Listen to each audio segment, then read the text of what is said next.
নমস্কার দর্শক বন্ধুরা, জীবনবাণী অনুষ্ঠানে আপনাকে স্বাগত জানাই। আমি জানি এই সময়টায় আপনার মতো আমাদের অনেক দর্শক বন্ধুরা অপেক্ষা করে থাকেন। আমার বিশ্বাস এই অনুষ্ঠানের মধ্যে আপনি উপকৃত হচ্ছেন। আসুন আমরা শুনি ঈশ্বরের বাক্য আজ আমাদেরকে কি জানাতে চায়। সময় হলো হৃদয় খোলো, শ্রবণ করো জীবন বাণী, নম্র চিতে শ্রবণ করো, নম্র চিতে শ্রবণ করো, খ্রিস্ট যিশুর জীবন খানি।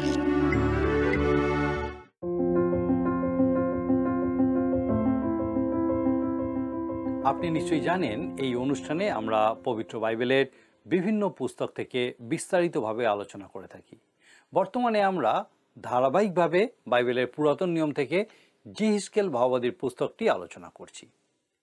গতদিনে আমরা এই পুস্তকের ৩৭ অধ্যায়টি আলোচনা করছিলাম, আর আজ ৩৮ অধ্যায়ের প্রথম ৭ পদ আমরা আলোচনা করব।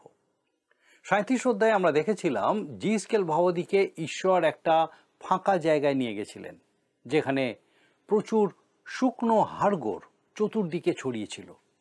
ঈশ্বর জিহিজকেল ভাববাদীকে বলেছিলেন সেই শুকনো হাড়গুলোকে ঈশ্বরের বাক্য শোনাতে। ঈশ্বরের কথা মতো জিহিজকেল ভাববাদী তাদের সাথে কথা বললেন, আর সেই শুকনো হাড়গোড়গুলো নিজ নিজ হাড়ের সাথে জুড়ে গেল। পরে তাদের উপরে শিরা, মাংস, চামড়া তৈরি হলো।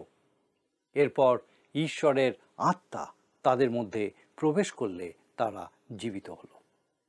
এই দর্শনের মাধ্যমে ঈশ্বর জানালেন ভবিষ্যতে হারিয়ে যাওয়া ইসরায়েল জাতি পুনরায় কিভাবে ইসরায়েল দেশে ফিরে আসবে এবং কিভাবে তারা অনন্তকাল সেই দেশে রাজত্ব করবে। আজকে আমরা আরও একটা আশ্চর্য ভাববাণীর বিষয় দেখব, যেটা হয়তো আপনারা অনেকবার শুনেছেন। ৩৮ এবং ৩৯ এই দুই অধ্যায়ে গোগ এবং মাগগকে শাস্তি দেওয়ার বিষয় লেখা আছে। এই ভাববাণীর অংশটি আমি একটু অন্যভাবে আলোচনা করব, কারণ অনেকেই এই বিষয়টা নিয়ে অনেক হাস্যকর ব্যাখ্যা দিয়ে থাকে। মনে হয় তারা জিহিজকেল ভাববাদী সম্পর্কে বিশেষ কিছু না জেনেই ইচ্ছামতো ব্যাখ্যা করে। এই প্রসঙ্গে আমার একটা বিজ্ঞাপনের কথা মনে পড়ে যায়। একজন বলছিলেন, অনেক বছর আগে একটা বিখ্যাত পারমাণবিক কেন্দ্রের গুরুত্বপূর্ণ পদে নিয়োগের একটা বিজ্ঞাপন বেরিয়েছিল। সেখানে সেই গুরুত্বপূর্ণ পদের পাশে লেখা ছিল কোনো অভিজ্ঞতার প্রয়োজন নেই। যখন কেউ জিহিজকেল ভাববাদীর পুস্তকটি সম্বন্ধে ভালো করে না জেনে এই পুস্তকের ভাববাণী ব্যাখ্যা করে, তখন সেটা ওই বিজ্ঞাপনটার মতোই হাস্যকর হয়ে দাঁড়ায়। আমরা আমাদের গত অধ্যায়ে দেখেছি ইসরায়েল জাতির জন্য ঈশ্বরের নির্দিষ্ট ভবিষ্যৎ পরিকল্পনা ছিল। ৩৮ এবং ৩৯ অধ্যায়ে সেই বিষয়ই বলা আছে। ইসরায়েলের শেষ শত্রু সম্বন্ধে বলা হয়েছে। আমি মনে করি সেই শত্রু হলো ইসরায়েলের উত্তর দিকের কোনো একটা বড় এবং শক্তিশালী দেশ। এটা বিশ্বাস করার পিছনে 3টে কারণ আছে: ভাষাগত কারণ, ভৌগোলিক কারণ এবং মতবাদজনিত কারণ। আসুন ৩৮ অধ্যায়ের প্রথম 2 পদ পাঠ করি। আর আমার অনুরোধ, যদি আপনার কাছে বাইবেল থাকে, আর যদি বাইবেল না থাকে, দয়া করে আপনি বাইবেল নিন এবং আপনার বাইবেলে জিহিজকেল ভাববাদীর পুস্তকের ৩৮ অধ্যায় আসুন একসঙ্গে আমরা প্রথম 2 পদ পাঠ করি। আর সদাপ্রভুর এই বাক্য আমার নিকটে উপস্থিত হইল, হে মনুষ্য সন্তান, তুমি রোশের, মেশকের ও তুবলের অধ্যক্ষ মাগগ দেশীয় গোগের দিকে মুখ রাখো ও তাহার বিরুদ্ধে ভাববাণী বলো। এখানে গোগ শব্দটা সর্বোচ্চ ব্যক্তি বা শাসনকর্তা অর্থে ব্যবহার করা হয়েছে। মাগগ শব্দের অর্থ হলো মাথা। আবার হিব্রু ভাষায় রোশ শব্দের অর্থ মাথা। একজন পণ্ডিত ব্যক্তি বলেছেন, জিহিজকেল ভাববাদী পুস্তকে রোশ নাম পদটি ব্যবহার করা হয়েছে তাদের জন্য যারা প্রাচীন সিথিয়ানা অঞ্চলের অধিবাসী ছিল। এটা ছিল কৃষ্ণ সাগর থেকে কাস্পিয়ান সাগরের মধ্যবর্তী একটা জায়গা। আমরা নিশ্চয়ই শক এবং হুনদের কথা শুনেছি। এরাই সেই জাতি, আর এদের থেকেই আধুনিক অনেক জাতির উৎপত্তি হয়েছে। সেই জাতিগুলির মধ্যে কোনো কোনো জাতি ইসরায়েলের চরমতম শত্রু। আপনি একটু অনুসন্ধান করলে জানতে পারবেন যে রোশ, মেশক এবং তুবল এই সমস্ত নামের সাথে বর্তমানের কতকগুলি শহরের নামের বা দেশের নামের খুব মিল আছে, এবং সেগুলো অবশ্যই ইসরায়েলের উত্তর দিকে বা এশিয়ার উত্তর প্রান্তে অবস্থিত। সুতরাং ইসরায়েলের শেষ শত্রু ইসরায়েল দেশের উত্তরে অবস্থিত যে সমস্ত দেশগুলি আছে তাদের মধ্যে কোনো একটি প্রধান দেশ এবং তার শাসনকর্তা। এবার আমরা ভৌগোলিক দিক থেকে আলোচনা করব। এখানে আমরা দেখব ইসরায়েলের প্রধান শত্রুর সাথে আর কোন কোন দেশ ইসরায়েলের বিরুদ্ধে যোগদান করবে। 6 পদে আমরা দেখতে পাবো লেখা আছে। আসুন আমরা পড়ি একসঙ্গে 6 পদ। গোমর ও তাহার সকল সৈন্যদল, উত্তর দিকের প্রান্তবাসী তোগর্মের কুল ও তাহার সকল সৈন্যদল, এই নানা মহাজাতি তোমার সঙ্গী হইবে। কোনো কোনো পণ্ডিত মনে করেন গোমর আর তোগর্মের কুল বলতে এশিয়া মাইনর অঞ্চলের এবং পূর্ব ইউরোপের কয়েকটি দেশের কথা বলা হয়েছে। উত্তর দিকের প্রান্ত বলায় ভৌগোলিক অবস্থানটা পরিষ্কার করে দেওয়া হয়েছে। 15 পদেও একইভাবে উত্তর দিকের প্রান্তের কথা বলা হয়েছে, এবং সেখানে লেখা আছে 15 পদ যদি আপনি পড়েন দেখবেন লেখা আছে, আর তুমি আপন স্থান হইতে উত্তর দিকের প্রান্ত হইতে আসিবে, এবং অনেক জাতি তোমার সঙ্গে আসিবে, তাহারা সকলে ঘোড়ায় চড়িয়া আসিবে, মহাসমাজ ও বিক্রমী সৈন্য সামন্ত হইবে। এইভাবে 39 অধ্যায়ের 2 পদেও উত্তর দিকের প্রান্তের কথা উল্লেখ আছে। এইগুলো বোঝবার জন্য একটা ম্যাপ বা মানচিত্রে খুব দরকার। আপনি যদি পৃথিবীর মানচিত্রের দিকে তাকান তাহলে দেখতে পাবেন ইসরায়েল দেশের ঠিক উত্তর এবং উত্তর পূর্বের শেষ প্রান্তে যে সমস্ত দেশ আছে তাদের মধ্যে কোনো একটি প্রধান দেশের কথাই এখানে বলা হচ্ছে।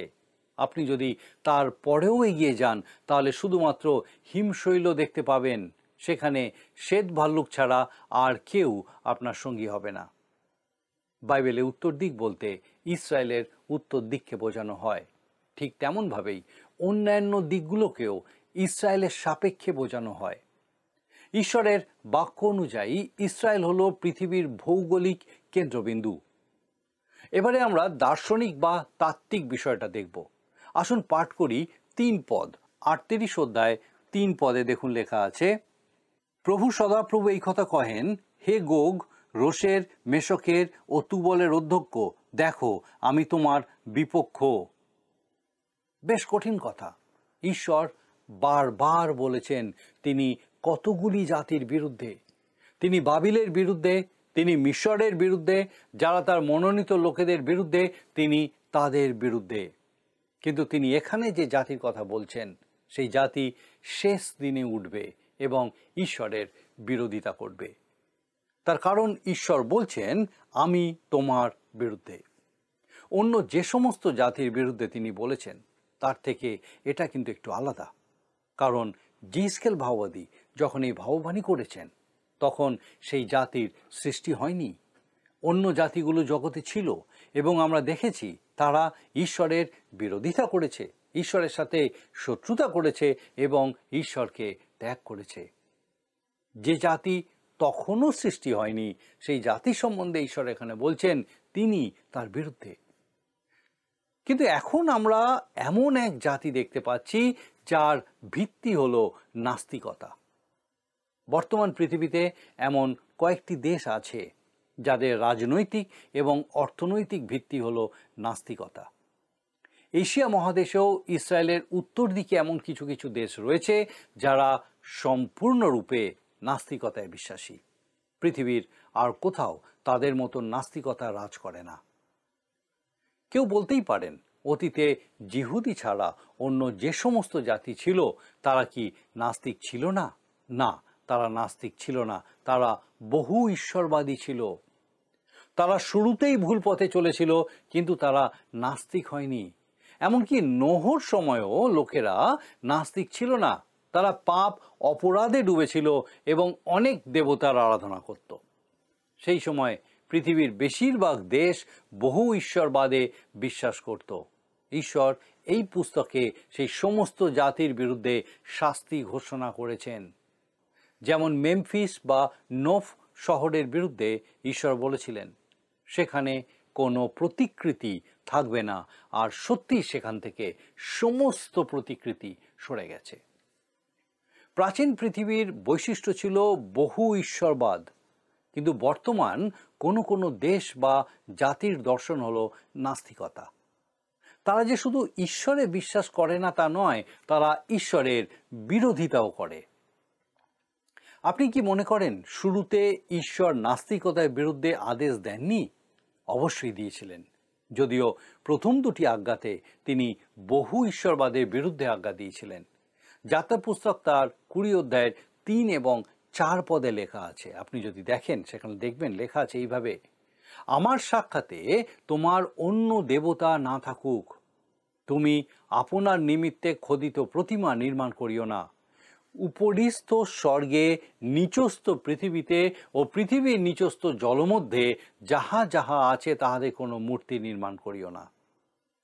এখানে বহু ঈশ্বরবাদের বিরুদ্ধে বলা হয়েছে, কিন্তু নাস্তিকতার বিরুদ্ধে কিছু বলা হয়নি। কিন্তু এর পরে দাউদের সময়কালে নাস্তিকতা প্রসার লাভ করে। গীতসংহিতা 14 গীতে 1 পদে লেখা আছে, মূঢ় মনে মনে বলিয়াছে ঈশ্বর নাই। একজন সাধারণ মানুষের পক্ষে এটা সমর্থন করা খুব কঠিন ছিল। নাস্তিক কথাটা সত্যি হাস্যকর ছিল, কিন্তু এখন নাস্তিকতায় বিশ্বাসীর সংখ্যা দিন দিন বেড়ে যাচ্ছে। এমনকি কোনো কোনো জাতি সম্পূর্ণরূপে নাস্তিকতায় বিশ্বাসী। এটি বিশেষ দেশ সম্বন্ধে ব্রিটিশ প্রধানমন্ত্রী চার্চিল বলেছিলেন, ওটা একটা রহস্যে মোড়া ধাঁধার দেশ। ওদের সাথে কোনো রকম আলাপ আলোচনা, সন্ধি সমঝোতা চলে না। রুবে গোল্ডবার্গ, একজন বিখ্যাত কার্টুনিস্ট বা ব্যঙ্গচিত্রকার, একটা বিখ্যাত কার্টুন এঁকে বলেছিলেন, আজব দেশের দার্শনিক। ছবির তলায় লিখেছিলেন, উপর মানে নিচ, কালোই সাদা, দূরে মানে নিকটে, দিন মানে রাত, বড় মানেই ছোট, উঁচু মানে নিচু, ঠান্ডা মানে গরম, আর হ্যাঁ মানে না। অযৌক্তিক আর পাগলামো, তাই নয় কি?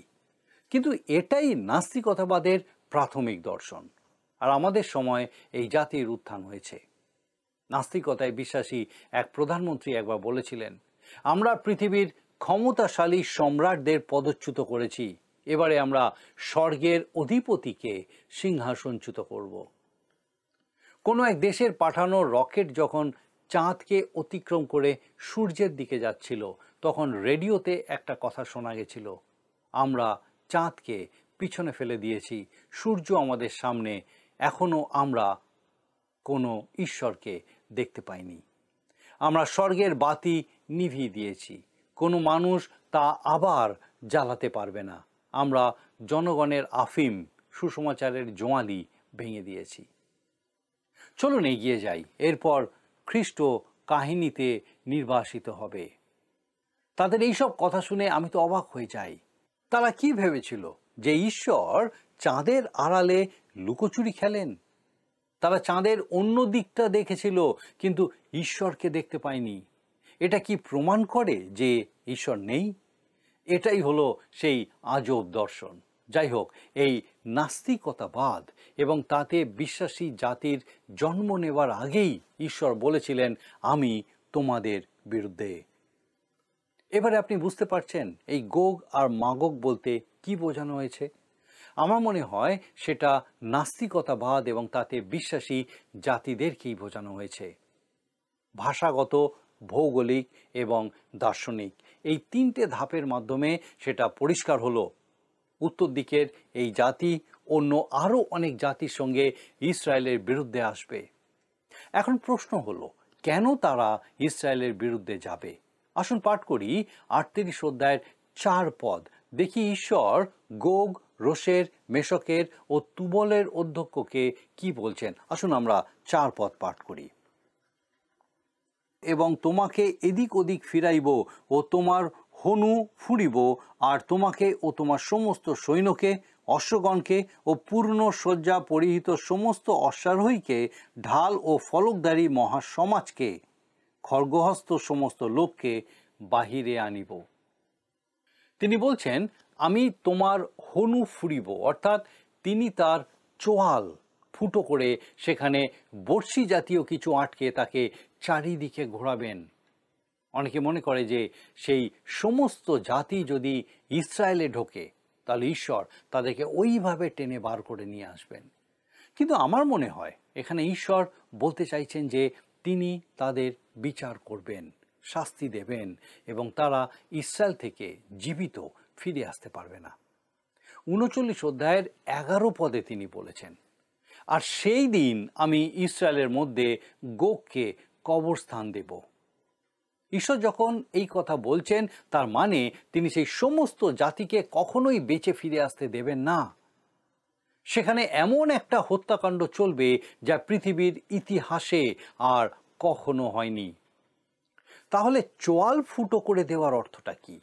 আমার মনে হয় এর দ্বারা তিনি সেই সমস্ত জাতিকে ইসরায়েল দেশে টেনে আনার কথা বলছেন। এর আগে জিহুদিরা তাদের নিজেদের দেশে ফিরে আসবে। রোম সম্রাট টাইটাস কর্তৃক 70 খ্রিস্টাব্দে জেরুসালেম ধ্বংসের পর জিহুদিরা পৃথিবীর সমস্ত দেশে ছড়িয়ে পড়ে। কৃতদাস রূপে তাদেরকে বিভিন্ন দেশে বিক্রি করে দেওয়া হয়। ইসরায়েল আর দুগ্ধ মধু প্রবাহী দেশ নেই। জিসকেল ভাওবাদীর পুস্তকেই আমরা দেখেছি ইসরায়েলের দক্ষিণ প্রান্তে যে নেগেভ মরুভূমি আছে তা এক সময় ঘন জঙ্গল ছিল। ঈশ্বর তাদের শাস্তি দেওয়ার জন্য বলেছিলেন তিনি সেই জঙ্গল পুড়িয়ে দেবেন, আর আজ সেই জঙ্গলের কোনো অস্তিত্ব নেই। একজন বিখ্যাত লেখক এবং সাহিত্যিক বলেছিলেন, প্যালেস্টাইন চট পরিধান করে ভস্মে বসে আছে, সম্পূর্ণ ধ্বংস এবং কুৎসিত। সে হতাশ, নিরাশ, বিষণ্ণ ও মনমরা। আর হবে নাই বা কেন? ঈশ্বরের অভিশাপে কি কোনো দেশ সেজে উঠতে পারে? আরেকজন বিখ্যাত মানুষ বলেছেন, সেখানে দেশ আছে কিন্তু লোক নেই, আবার লোকেরা আছে কিন্তু তাদের দেশ নেই। ইসরায়েলের প্রথম রাষ্ট্রপতি বলেছিলেন, ইহুদি জাতি মরে ভূত হয়ে যাওয়া এক জাতি, কেবলমাত্র ইসরায়েলের ঈশ্বরই ইহুদি জাতিকে বাঁচিয়ে রেখেছেন। ইসরায়েলের প্রথম প্রধানমন্ত্রী বলেছিলেন, জিহিজকেল ভাওবাদীর পুস্তকের 37 অধ্যায়ের ভাববাণীগুলি পূর্ণ হয়েছে, আর ইসরায়েল জাতি মসিহের পদধ্বনি শুনতে পাচ্ছে। কিন্তু বর্তমান ইসরায়েল এই চিন্তা থেকে সরে গেছে। এখন তারা মনে করে বিজ্ঞান তাদের জন্য শান্তি নিয়ে আসবে। পুরাতন নিয়মে বলা আছে মসিহ তাদের দেশে শান্তি নিয়ে আসবে, কিন্তু এখন তারা নতুন মসিহের পিছনে দৌড়াচ্ছে। ঈশ্বর বলছেন তিনি তার চোয়াল ফুটো করে তাকে টেনে আনবেন। আজকে আমরা বুঝতে পারি 3টে কারণে বা 3 প্রকারে বঁড়শি দিয়ে ঈশ্বর তাদেরকে ইসরায়েলে নিয়ে আসবেন। প্রথমত, উত্তর প্রান্তের কয়েকটি দেশ এখন দক্ষিণ দিকে তাকাচ্ছে পৃথিবীর সমুদ্র পথগুলোকে ব্যবহার করার জন্য, কারণ এই সমস্ত দেশের উষ্ণ সমুদ্রে প্রবেশ করার একটা পথ দরকার। ঈশ্বর তাদের চোয়ালে বড়শি বেঁধে সেই দিকেই টেনে নিয়ে যাচ্ছেন। দ্বিতীয়ত, ঈশ্বরের দ্বিতীয় বড়শি হলো তেল। আধুনিক সভ্যতাকে টিকে থাকতে হলে তেলের দরকার, আর এই মধ্যপ্রাচ্যে তেলের ভাণ্ডার আছে। ইসরায়েলের তেল আছে কিনা সেটা বড় বিষয় নয়, কিন্তু কোনো এক দেশের সঙ্গে জিহুদিদের মধ্যে যে চুক্তি আছে তার ফলে ইসরায়েলের উপর দিয়ে প্রচুর তেল যাতায়াত করে। ঈশ্বর এই বড়শি বা তেলের জন্য উত্তর প্রান্তের অনেক দেশকে দক্ষিণ দিকে ইসরায়েল দিকে টেনে আনছেন। আর তৃতীয় বড়শি হলো মৃত সাগর বা লবণ হ্রদ। এই লবণ হ্রদ মূল্যবান খনিজ পদার্থের অফুরন্ত ভাণ্ডার, যার বাজার দর এখনো পর্যন্ত হিসেব করে ওঠা যায়নি। 2 billion ton potassium chloride, 22 billion ton magnesium chloride, 12 billion ton sodium chloride আর 6 বিলিয়ন টন ক্যালসিয়াম ক্লোরাইড সেখানে আছে। এছাড়াও কোবাল্ট, ম্যাঙ্গানিজ এবং সোনার মতো মূল্যবান পদার্থ সেখানে আছে। আপনি যদি কয়েক কোটি বছর আগে যখন পৃথিবী তৈরি হচ্ছিল সেই সময় ঈশ্বরের সাথে থাকতেন, তাহলে হয়তো আপনি ঈশ্বরকে জিজ্ঞাসা করতেন, হে প্রভু, কেন আপনি এই সমুদ্রটাকে নষ্ট করতে চলেছেন? আপনি যা করছেন তার ফলে তো এই সমুদ্রটা শুধু একটা লবণের ভাণ্ডার হবে। তখন ঈশ্বর আপনাকে বলতেন, সেটা তুমি এখন বুঝতে পারবে না, আমি একটা টোপ তৈরি করছি। আপনি বলবেন, কিসের টোপ? তখন ঈশ্বর হয়তো আপনাকে জানাতেন যে কয়েক কোটি বছর পর উত্তর দিকের একটা জাতিকে আমি এই টোপ দিয়ে ইসরায়েল দেশে নিয়ে আসব। আমি শুধু কিছুদিন আগেই বড়শিতে একটা টোপ গেঁথে রাখছি। কি আশ্চর্য বিষয়, তাই না? ঈশ্বরের পরিকল্পনা কত গভীর এবং সুদূর প্রসারী। আজকের 38 অধ্যায়ে আমরা ইসরায়েল জাতির শেষ শত্রু সম্পর্কে আলোচনা করেছি। এখানে আমরা গোগ এবং মাগোগ সম্বন্ধে দেখেছি, যার অর্থ শাসনকর্তা। এখানে ইসরায়েলের উত্তর দিকের বা এশিয়ার উত্তর দিকের কোনো প্রধান দেশকে বোঝানো হয়েছে এবং সেই বিষয়ে আমরা 3টে ধাপে আলোচনা করেছি। প্রথমত ভাষাগত দিক থেকে, যা 38 অধ্যায় 2 পদে দেখেছি। সেখানে রোশ, মেশক এবং তুবলের কথা আছে, যা উত্তর এশিয়ার কোনো শহরের নামের সাথে সম্পর্কযুক্ত। এরপর ভৌগোলিক দিক থেকে দেখলে পূর্ব ইউরোপ বা উত্তর এশিয়ার প্রান্তভাগের দেশগুলি কি বোঝানো হয়েছে, কারণ 15 পদে তার অবস্থান সম্বন্ধে বলা হয়েছে উত্তর দিকের প্রান্ত। আবার 6 পদে তার সঙ্গী দেশ হিসেবে গোমর ও তোগর্মের কথা বলা হয়েছে, অর্থাৎ এশিয়া মাইনর বা তার আশেপাশে ছোট বড় দেশগুলির মধ্যে কোনো কোনো দেশ। এরপর আমরা দার্শনিক দিক থেকে আলোচনা করেছি, দেখেছি ঈশ্বর ইসরায়েলের সেই শত্রুর বিরুদ্ধে, তার কারণ তারাও ঈশ্বরের বিরুদ্ধে। 3 পদে তিনি সেই কথা বলছেন। আর আপনি নিশ্চয়ই জানেন, বর্তমান উত্তর এশিয়ার অনেক দেশের বেশিরভাগ মানুষই নাস্তিক। তারা ঈশ্বরের বিরোধিতা করে, ঈশ্বরে বিশ্বাস করে না। আমরা আরও দেখেছি ঈশ্বরের পরিকল্পনা, ভবিষ্যতে কিভাবে তারা ইসরায়েলের দিকে আকৃষ্ট হবে এবং সেখানে ধ্বংস হবে। আমরা আরও বিস্তারিতভাবে এই বিষয় আগামী দিনে আলোচনা করব। আমার বিশ্বাস এই সকল বিষয়ের মধ্যে দিয়ে ঈশ্বর আপনার সঙ্গে কথা বলছেন। আসুন প্রার্থনায় যাব, আর আমি চাইব আপনি আমার সঙ্গে যোগ দিন। আসুন প্রার্থনা করি।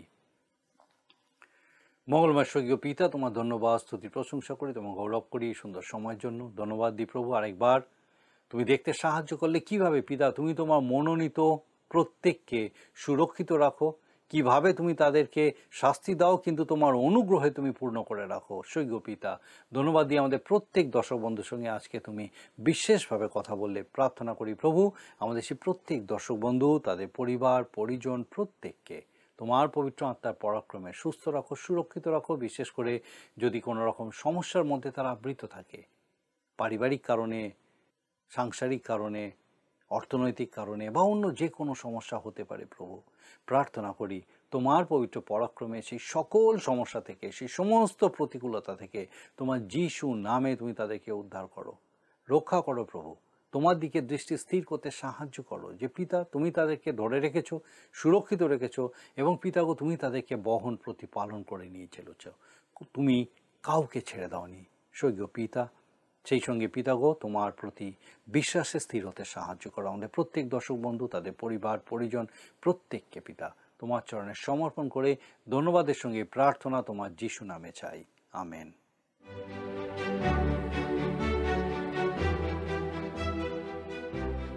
বন্ধুরা, আজকের বাক্য নিশ্চয়ই আপনার জীবনে এক নতুন আনন্দ যোগ করেছে। ভোরের আলো ফোটার সাথে সাথে যেমন পাখিরা আনন্দে কলতান শুরু করে, আমার মনে হয় ঈশ্বরের বাক্য শ্রবণ করলে আমাদেরও প্রাণ আনন্দে মেতে ওঠে। আপনার আনন্দের কথা আপনি আমাদেরকে জানাতে পারেন টিভি স্ক্রিনে দেওয়া নাম্বারে। আমরাও আপনার সাথে প্রভুতে আনন্দ করব। এখন শুনে নি আজকের দিনের প্রশ্ন। প্রিয় বন্ধু, আসুন আমরা আজকের প্রশ্ন উত্তরে আসি। গতকালের প্রশ্নের উত্তর অপশন বি, সমগ্র ইসরায়েল কুলের। আজকের প্রশ্ন, গোমর নামে যে দেশটির কথা জেনেছি তার বর্তমান নাম কি? অপশন এ মাথা, বি হাত, সি মুখ, ডি পা। বন্ধু, এই প্রশ্নের উত্তর আগামীকাল সন্ধ্যে 6টার মধ্যে option A, B, C, D সহকারে আপনার নাম ও সম্পূর্ণ ঠিকানা সহ 9433497235 এই নম্বরে SMS-এ অথবা হোয়াটসঅ্যাপে লিখে পাঠাবেন।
যদি আপনার এই অনুষ্ঠান ভালো লেগে থাকে তাহলে এই নম্বরে একটি মিসড কল করুন, তাহলে আপনি পরের বারে বিজয়ী হতে পারেন।